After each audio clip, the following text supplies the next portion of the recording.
Science यानी विज्ञान, इसकी भी अपने आप में ही एक अलग दुनिया है और इस दुनिया की भी दो साइड हैं, good side and bad side.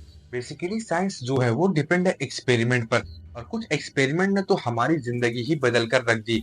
वहीं कुछ एक्सपेरिमेंट्स इतने ज्यादा खतरनाक है, एक्सपेरिमेंट्स के लिए जानवरों का यूज करना तो नॉर्मल है, पर आज जिस एक्सपेरिमेंट के बारे में हम आपसे बात करने वाले हैं, उसमें रसिया के रिसर्चर ऐसी दवा बनाना चाहते थे जिससे इंसान कई दिनों तक बिना सोए रह सके और तो और उसे दर्द का एहसास भी ना हो। जी हाँ दोस्तों, हम बात करने वाले हैं द रशियन स्लीप एक्सपेरिमेंट के बारे में।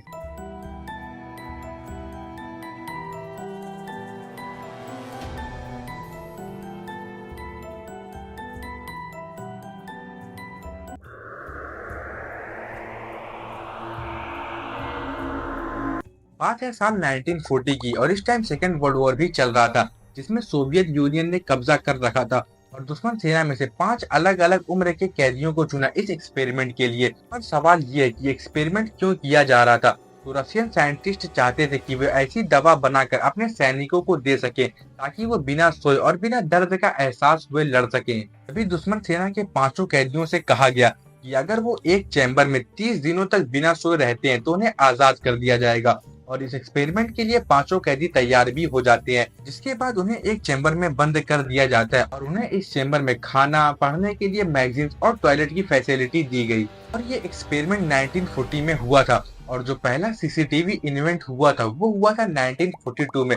अब आप सोच रहे होंगे कहाँ मैं एक तरफ द रशियन स्लीप एक्सपेरिमेंट की बात कर रहा हूँ और दूसरी तरफ मैंने सीसीटीवी की बात कर दी। तो आखिर सीसीटीवी का इस एक्सपेरिमेंट से क्या कनेक्शन, ये आपको वीडियो में आगे समझ आ जाएगा। उस टाइम सीसीटीवी कैमरास नहीं थे और साइंटिस्ट ने उन कैदियों पर नजर रखने के लिए वन वे ग्लास का यूज किया। मतलब साइंटिस्ट को चैम्बर के अंदर सब दिखाई देगा पर कैदियों को बाहर का कुछ भी दिखाई नहीं देगा। और फिर चैम्बर में ऑक्सीजन के साथ साथ उस जहरीली गैस को भी छोड़ा जाने लगा। शुरू के 3 दिन तो बिल्कुल नॉर्मल रहे, कोई भी चेंजेस नहीं आए, पर असली प्रॉब्लम तो अब शुरू होने वाली थी और ऐसी प्रॉब्लम जिसका अंदाजा कोई नहीं लगा सकता था।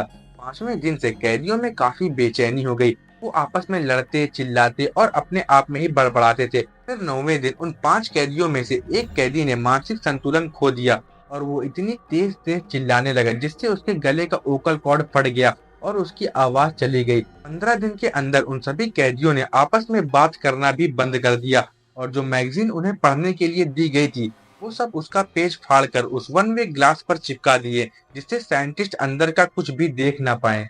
फिर 17वें दिन साइंटिस्ट ने उस जहरीली गैस को बंद करके चैम्बर के अंदर जाने का फैसला किया। जब उन्होंने चैम्बर का दरवाजा खोला तो उन्होंने देखा कि फर्श पर चारों तरफ बस खून ही खून है। कैदी अपना खुद का मांस खा रहे थे और इस जहरीली गैस का असर इतना ज्यादा था कि उन कैदियों की हाथ पैर की हड्डियां बाहर आ गई थी। जब साइंटिस्ट ने इन कैदियों की ये हालत देखी तो फैसला किया कि इन्हें हॉस्पिटल में शिफ्ट किया जाए और इनका इलाज किया जाए, और अगर ये दोबारा ठीक हो जाते हैं तो ये एक्सपेरिमेंट फिर से शुरू किया जाएगा। और जब कैदियों को बताया गया कि उन्हें हॉस्पिटल ले जाया जा रहा है तब वो चिल्लाने लगे कि हमें कहीं नहीं जाना, हमें यहीं रहने दो। और जब इन कैदियों को हॉस्पिटल ले जाया गया तब इन्हें बेहोश करने के लिए मॉर्फिन का इंजेक्शन दिया गया, पर मॉर्फिन के 8 इंजेक्शन के बाद भी कैदियों पर कोई असर नहीं पड़ा।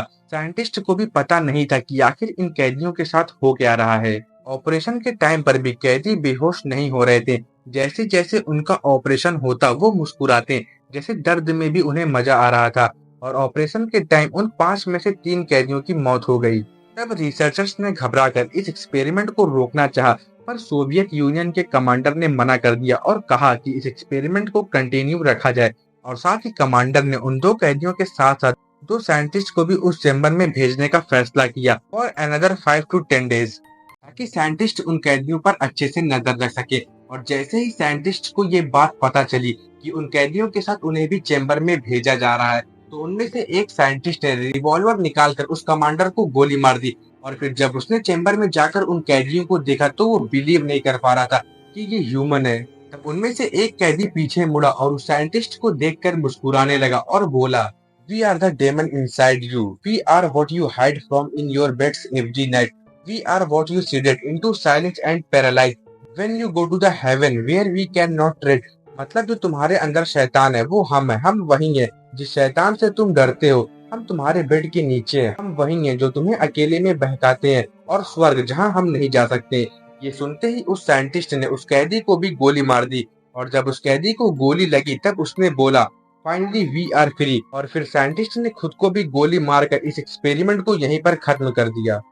पर सवाल ये है कि इस एक्सपेरिमेंट में कितनी सच्चाई है।